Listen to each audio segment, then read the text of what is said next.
네, 감사합니다. 오늘 하나님께서 저와 여러분들에게 주시는 말씀 사도행전 16장 6절에서 10절 말씀인데 교회와 우리 인생은 하나님께서 인도하십니다라는 제목입니다. 말씀 증거될 때 하나님의 은혜가 이곳에 함께하길 원합니다. 네, 지난 한 주간 편안하셨어요? 네, 감사합니다. 지난주에 우리가 정말 몇 년 만에 야외로 나갔지 않습니까? 근데 좀 준비가 좀 소홀했던 것 같고요.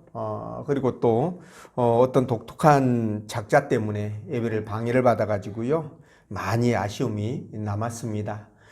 다음에는 좀 더 좀 준비를 잘해가지고 즐겁고 기쁜 그런 날들이 되었으면 좋겠습니다.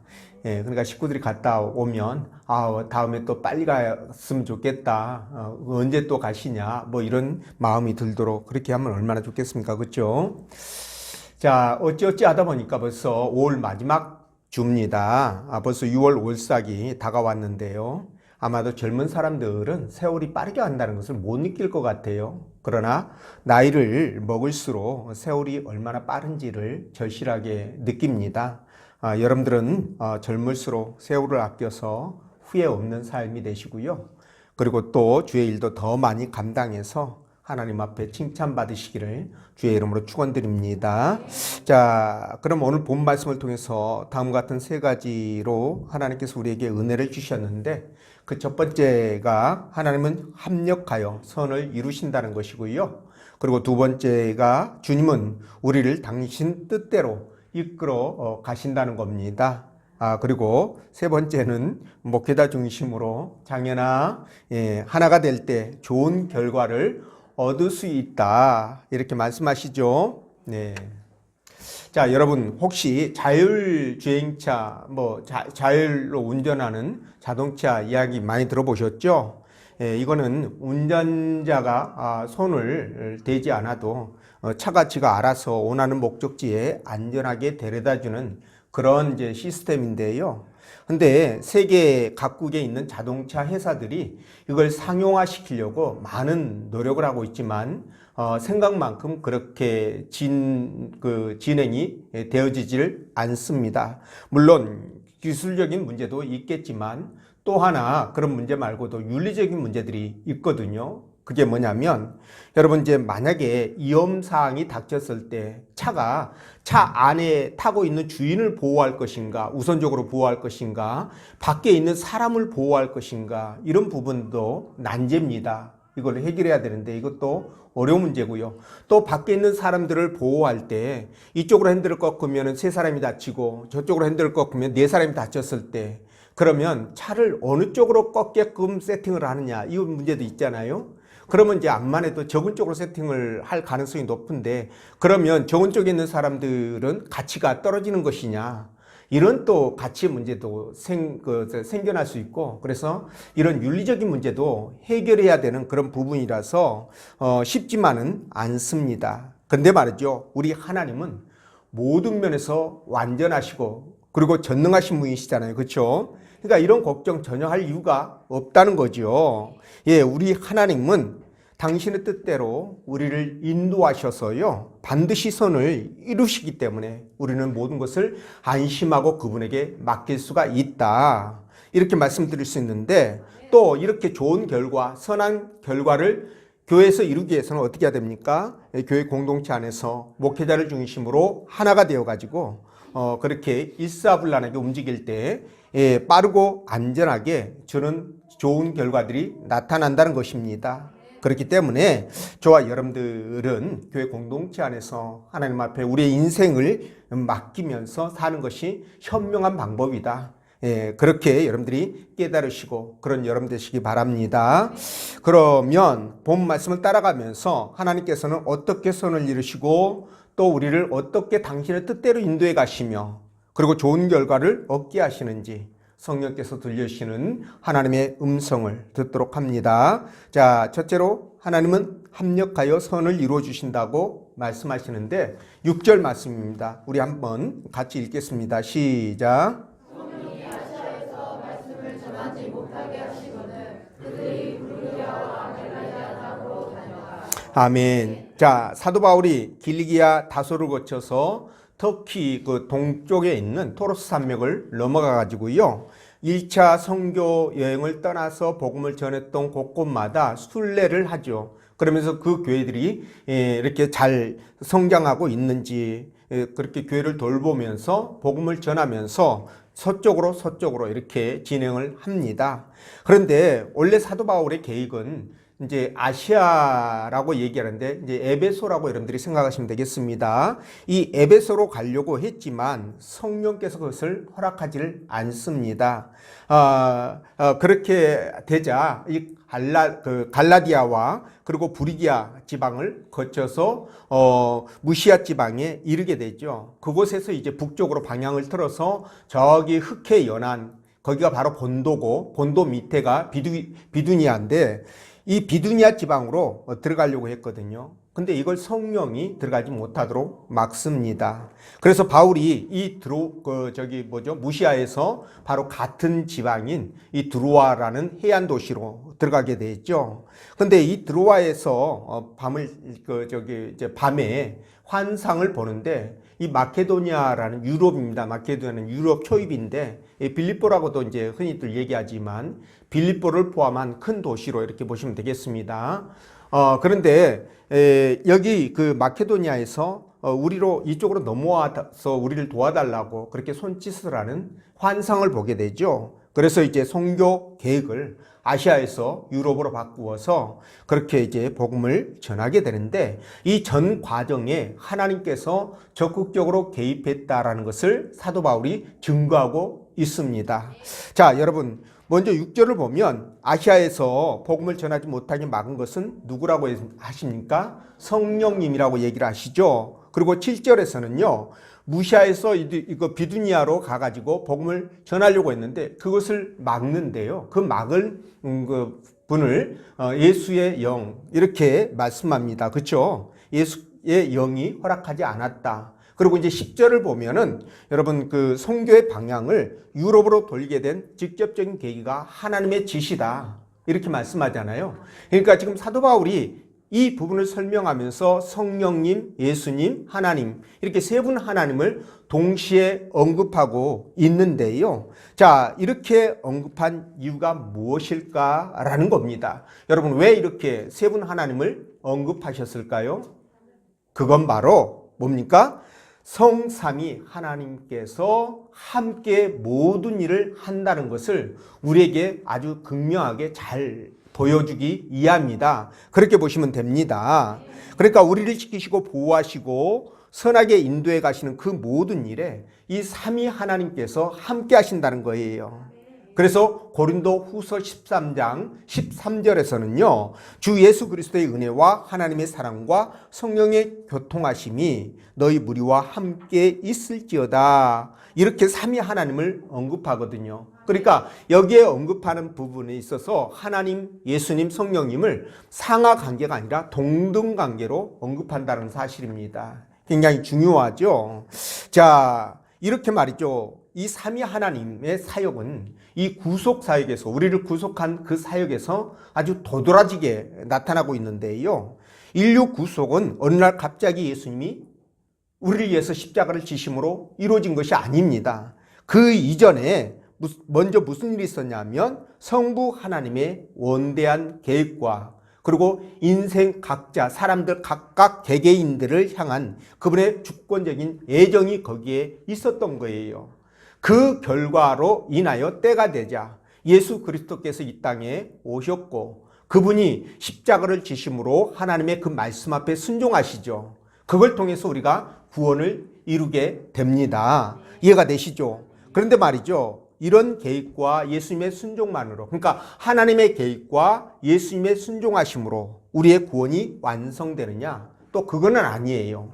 왜냐하면 고린도전서 12장 3절 말씀을 보면 이렇게 기록되어 있거든요. 그러므로 내가 너희에게 알리노니 하나님의 영으로 말하는 자는 누구든지 예수를 저주할 자라 하지 아니하고 또 성령으로 아니하고는 누구든지 예수를 주시라 할 수 없느니라. 아멘. 네, 그러니까 이 말씀을 보면 우리가 예수 그리스도를 나의 주인으로, 그리고 나의 왕으로, 나의 구원자로, 그죠? 이분이 나의 메시아라는 것을 그렇게 고백할 수 있는 이면에 어떤 분의 역사가 있었다고요? 성령님의 역사가 있었다. 이걸 우리에게 지금 잘 보여주고 있는 것이거든요. 그러니까 우리가 여러분 예수를 믿을 때 여러분들이 어느 날 갑자기 누구의 전도에 의해서 아니면 뭐 끌려오다시피 오든 어쨌든 간에 여러분들이 와서 교회에 나와서 예배 참석하고 등록하고 그래서 예수를 믿는 것처럼 그렇게 보여주지만 실상은 그 이면에는 이 세 분 하나님의 기가 막힌 역사가 있었다는 것을 우리가 알아야 된다는 겁니다. 예, 그래서 이렇게 성령님의 이 세 분 하나님, 성령님, 예수님, 예, 그리고 하나님 이렇게 세 분 하나님의 기막힌 역사 때문에 우리가 이렇게 구원의 반열에 세워지게 되었는데요. 성령님의 역사는 비단 이 부분에서 멈추는 게 아닙니다. 그분의 일은 나아가 말이죠. 우리 모든 일상에 영향을 미치는데요. 그분이 개입하셔서 우리를 하나님 나라 백성으로 온전하게 살아갈 수 있도록 그분께서 우리를 보호하시고 지키시고 인도하시는 그리고 때를 따라 생각나게 하시고 기억하게 하심으로 우리를 인도해 가신다라는 거예요. 여러분 놀랍지 않습니까? 예, 그래서 우리는 말이죠. 이렇게 삼위 하나님이 존재하심으로 그분의 역사하심으로 우리가 모든 일을 할 수 있고 구원받고 모든 일을 할 수 있고 그리고 하나님 나라 백성으로 살아갈 수 있다. 이 부분을 꼭 기억하셔야 됩니다. 이게 바로 우리 기독교의 기본 진리입니다. 예, 기본 진리예요. 자, 그런데 하나님이 이렇게 삼위로 존재하시고 그분이 함께 일하신다라는 이 사실을 말이죠. 우리 머리로는 이성으로는 이해가 안 돼요, 사실. 이거 이해가 잘 안 됩니다. 그래서 기독교 역사상 수많은 이단들이 나왔는데 그 이단들이 바로 이 삼위의 하나님을 부인하는 것에부터 시작을 하는 경우가 거의 대다수거든요. 지금 우리나라에 있는 이단들, 굵직굵직한 이단들도 다 이 삼위의 하나님을 부인합니다. 그만큼 이 삼위의 하나님을 이성적으로 접근하려고 하니까 이게 안 되는 부분이거든요. 그 자체가 무리예요. 왜냐하면 하나님은 온 우주 만물을 지으시고 초월적으로 존재하시는 분 아닙니까? 그리고 그분은 시간과 공간을 초월해서 그분이 존재하시고 또 시간과 공간을 지배하시는 분 아니에요. 근데 이분이 하시는 일을 아주 미개한 지능적으로 봐도 너무나 차이가 많이 난 인간이 어떻게 그것을 감지하고 이해할 수 있겠냐는 거예요. 예, 그렇기 때문에 믿음이 필요한 겁니다. 그래서 믿음이 필요한 거예요. 예, 그래서 이 믿음은 우리 이성으로는 받아들이지는 못하지 않습니까? 계산하고 따지고 논리적으로 맞춰서 이게 이해가 되는 부분이면 받아들이고 이해가 안 되면 안 받아들이고 이런 부분이 아니라는 거예요, 믿음은요. 그래서 무엇이 필요하냐? 바로 하나님의 은혜가 필요하다는 거죠. 믿음을 갖기 위해서 하나님의 은혜가 그래서 필요한 겁니다. 그래서 저와 여러분들은 이렇게 삼위 하나님이 나 하나를 위해서 움직이고 계신다라는, 다시 말씀드리면 나 하나가 삼위 하나님께서 역사하실 만큼 그렇게 존귀하고 대단한 존재라는 것을 우리가 아셔야 됩니다. 그래서 여러분들이 삶 가운데서 살아가는 과정 속에 이걸 기억하시면 여러분들이 어디서든지 당당하고 자신 있게 삶을 살아갈 수가 있어요. 물론 거기에 교만하라는 얘기는 아닙니다. 우리는 근본적으로 교만과는 거리가 멀어야 되죠. 항상 겸손하고 나보다 남을 먼저 낮게 여기고 그들을 돌아볼 수 있는 사람, 그들이 아파하고 힘들어하면 내가 포기할 수 있는 사람, 그런 사람 아니겠습니까? 그렇죠? 그래서 이 삼위 하나님의 그 존재를 우리가 확실하게 믿고 그분이 나를 위해서 존재하신다는 것 또한 믿으시면서 어떤 일이 있어도 주의 은혜 가운데 살아가시기를 주의 이름으로 축원드립니다. 자, 둘째로 주님은 우리를 당신의 뜻대로 이끌어 가시는데요. 자, 7절 8절 말씀 읽어봅니다. 시작.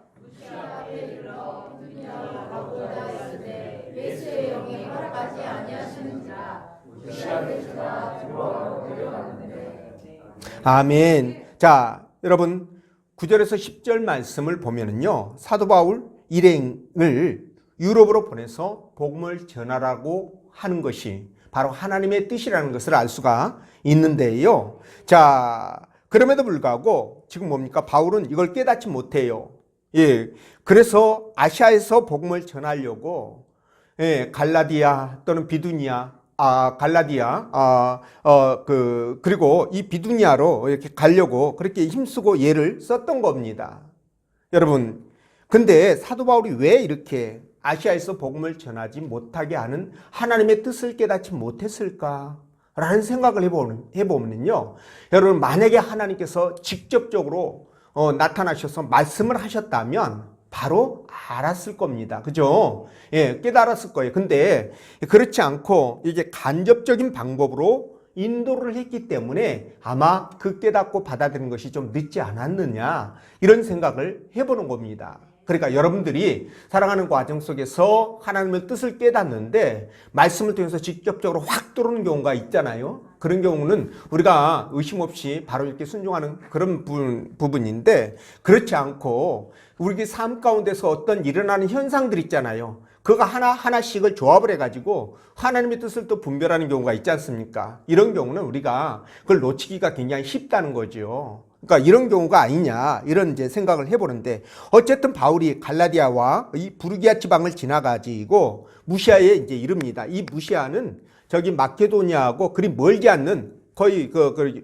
인접해 있는 그런 지역이야, 지방입니다. 예, 근데 거기에서 아까 말씀드린 것처럼 어디로 가려고 그랬다고요? 비두니아 지방으로 가려고 하는 거죠. 북쪽으로. 근데 이걸 예수의 영이 막게 되죠. 자, 그런데 말이죠. 이렇게 막히니까 비두니아로 가지 않고 거기서 방향을 틀어가지고 어디로 가느냐? 서쪽 해안 도시인 드로아로 가게 됩니다.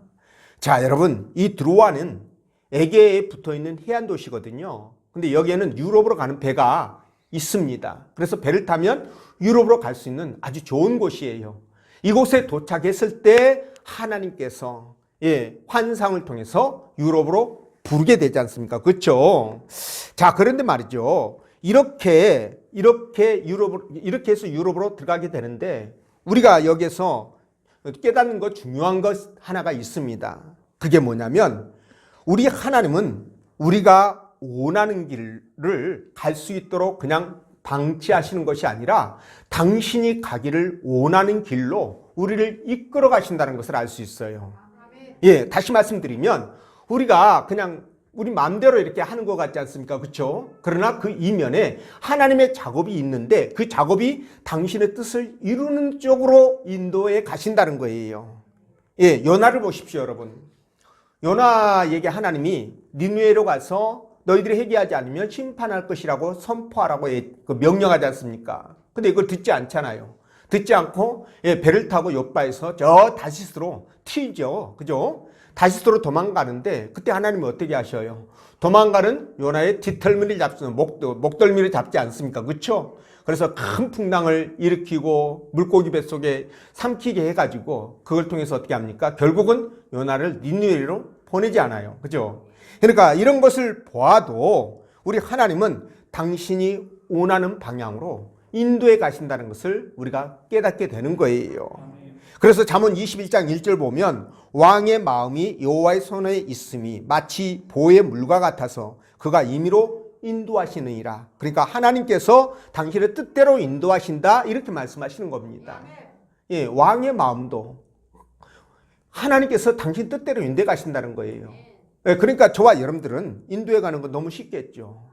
예, 이렇게 하나님은요 저와 여러분들을 천국으로 인도하시기 위해서 우리 삶 전체에 걸쳐서 우리의 인생 전반에 걸쳐서 그분께서요 하나하나 개입하시고 역사하신다는 사실이에요.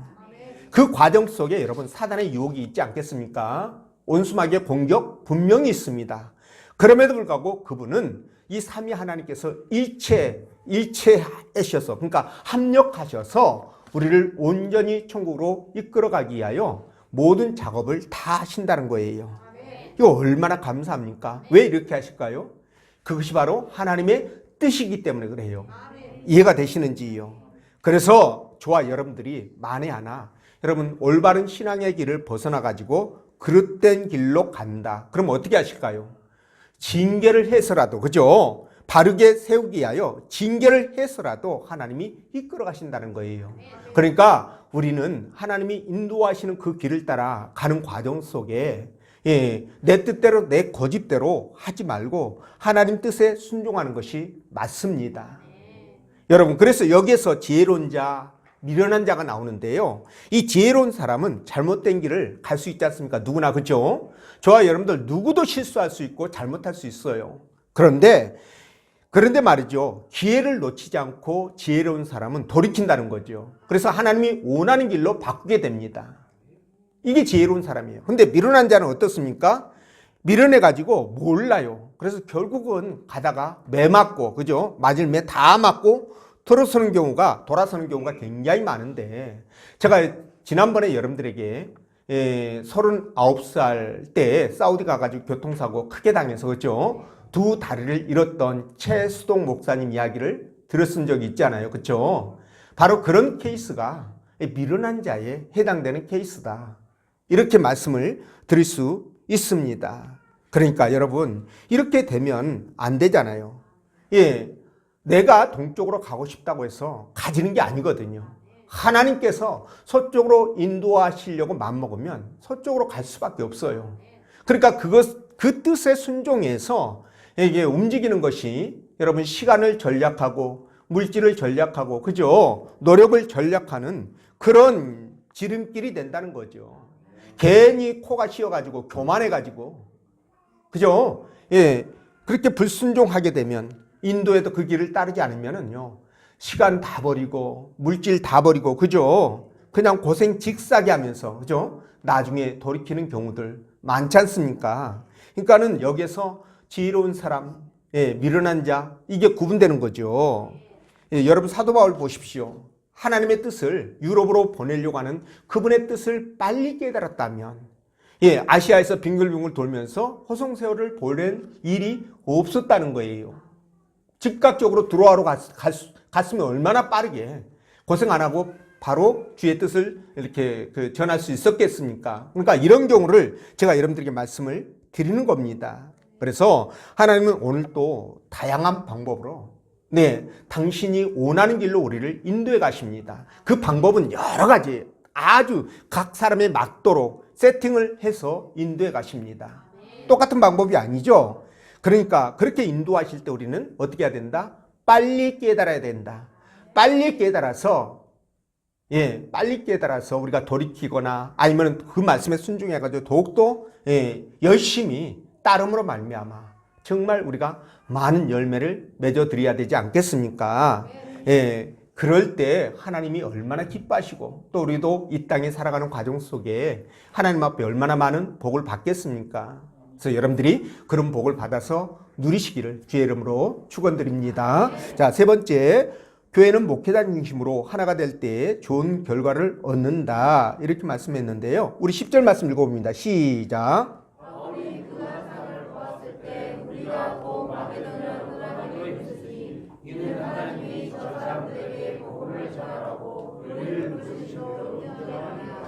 아멘.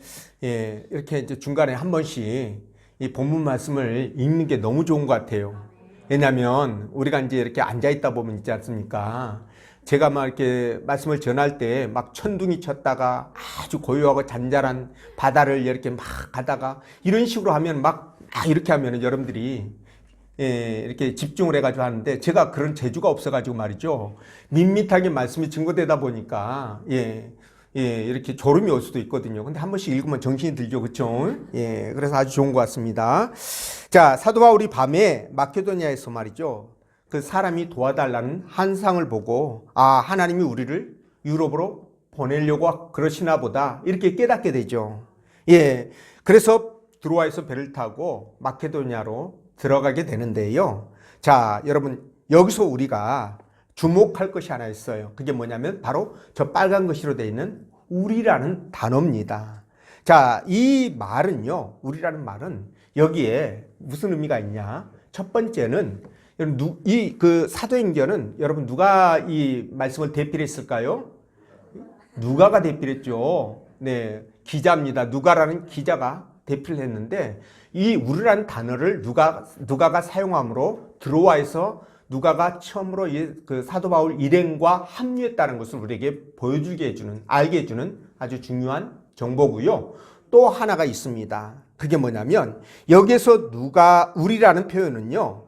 우리라는 표현은 바로 마케도니아에서 한 사람이 서서 환상 가운데 불렀다고 그랬잖아요. 도와달라고. 그렇죠? 그러면 이 해석을 사도 바울이 어떻게 합니까? 아, 우리를 유럽으로 부르는구나 라고 해석했다고 했잖아요.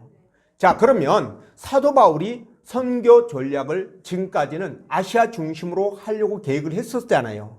근데 그 계획을 바꾸게 되죠. 예, 그 계획을 바꾸고 지금 이제 유럽으로 들어가려고 하는데 이 부분에 대해서 사도 바울에게 전적으로 동의했던 사도 바울의 일행들을 일컫는 말이에요. 무슨 말인지 이해가 되시나요? 그러니까 사도 바울이 전도 계획을 바꿨음에도 중요한 내용입니다. 그렇죠?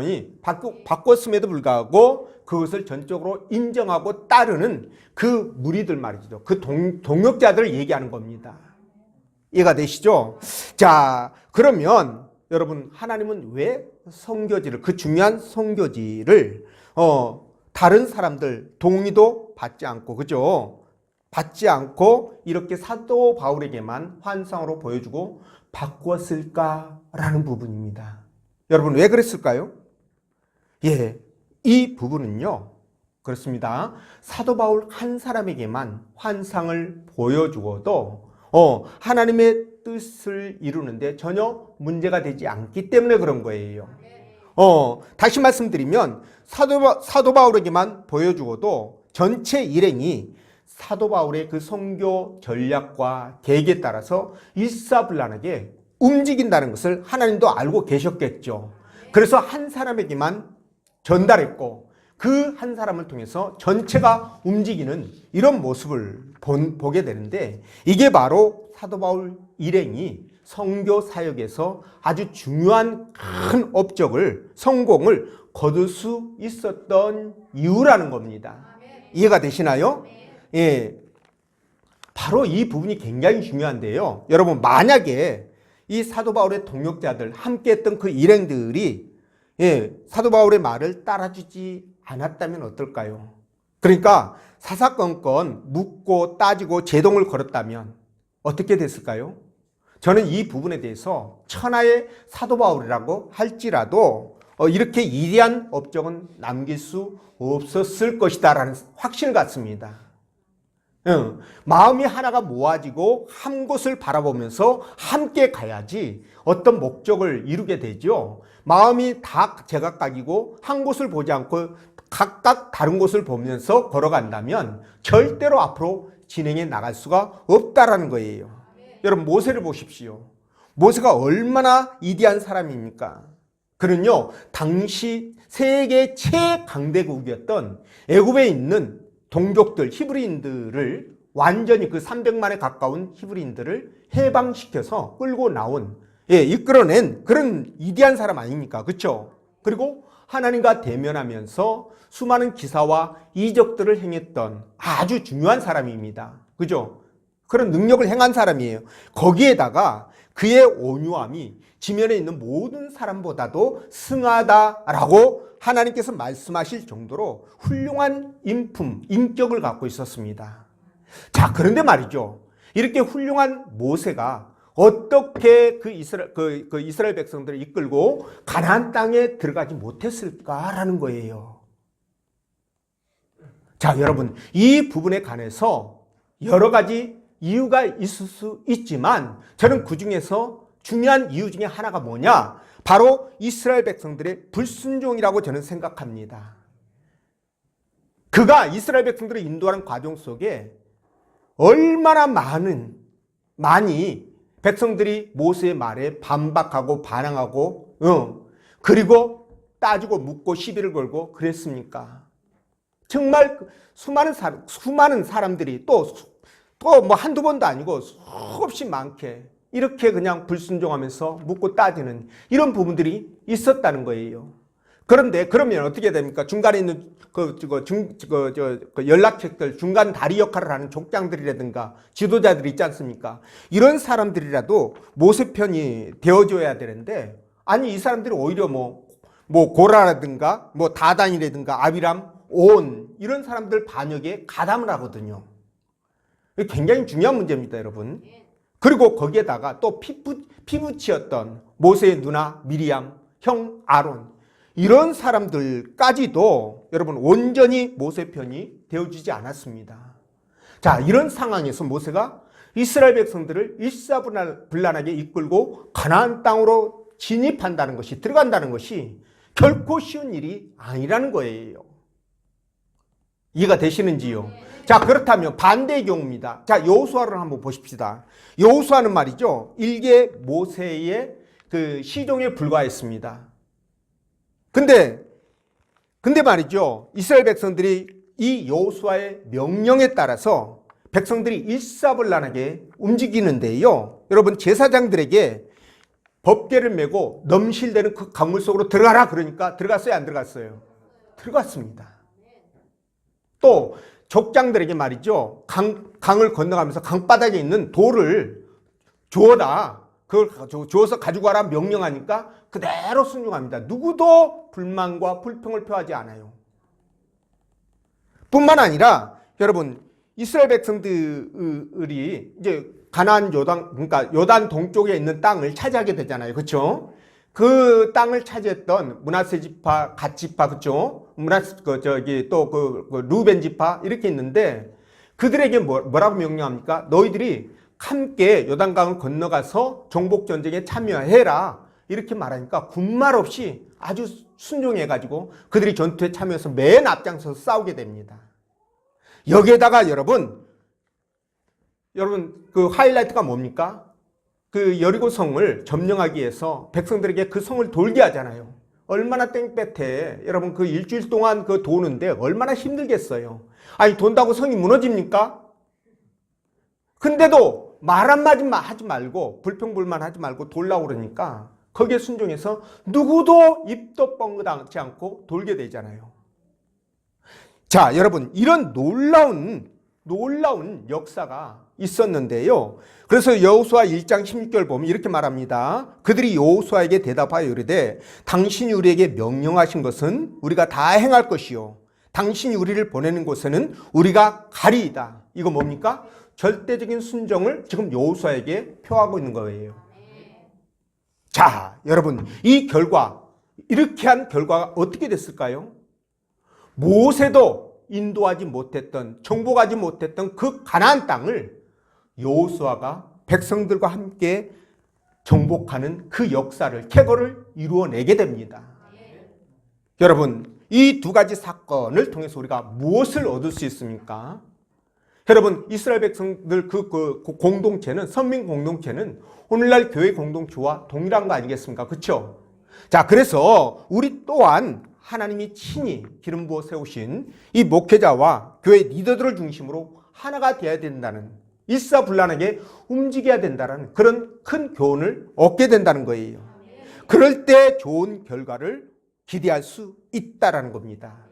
만약 목회자와 그리고 세운 장들에게 사사건건 시비한다면 교회는 정말 큰 어려움에 봉착할 수밖에 없습니다. 물론 하나님이 세운 목회자라고 할지라도 뭐 리더를 포함해서, 그죠? 사람 눈으로 볼 때 부족한 점 분명히 있습니다. 나보다 못 배울 수도 있고요, 나보다 뭐 재산이 적을 수도 있고 권력이 없을 수도 있어요. 내가 더 똑똑하고 내가 더 경험하는 것이 많아가지고 더 많이 알 수 있습니다.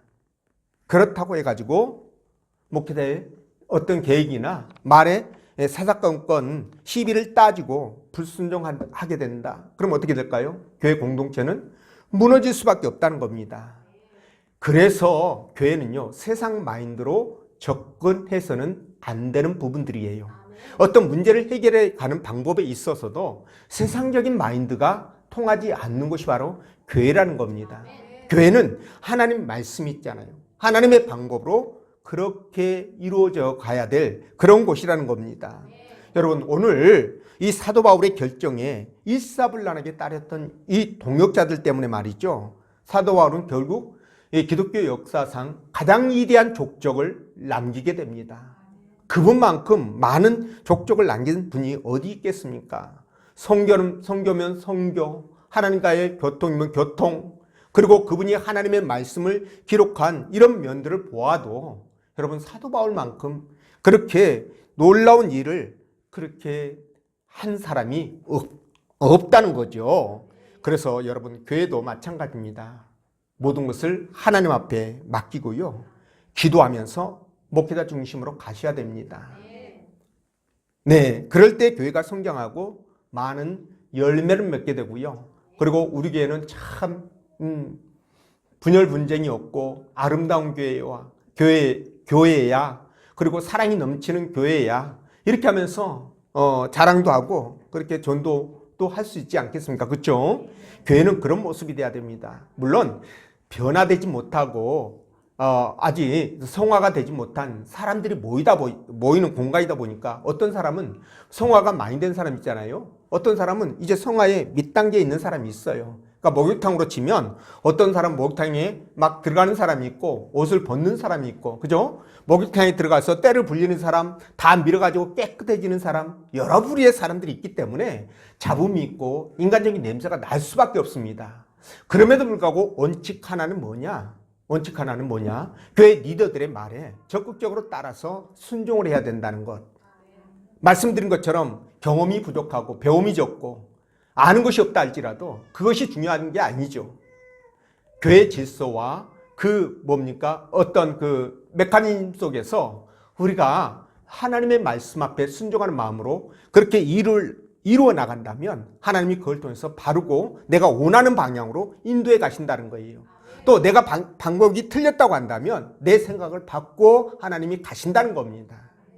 이 부분을 우리가 생각한다면 그래, 내가 하나님 말씀 앞에 순종하면서 그분이 이끌어 가시는 대로 내가 가야 되겠다.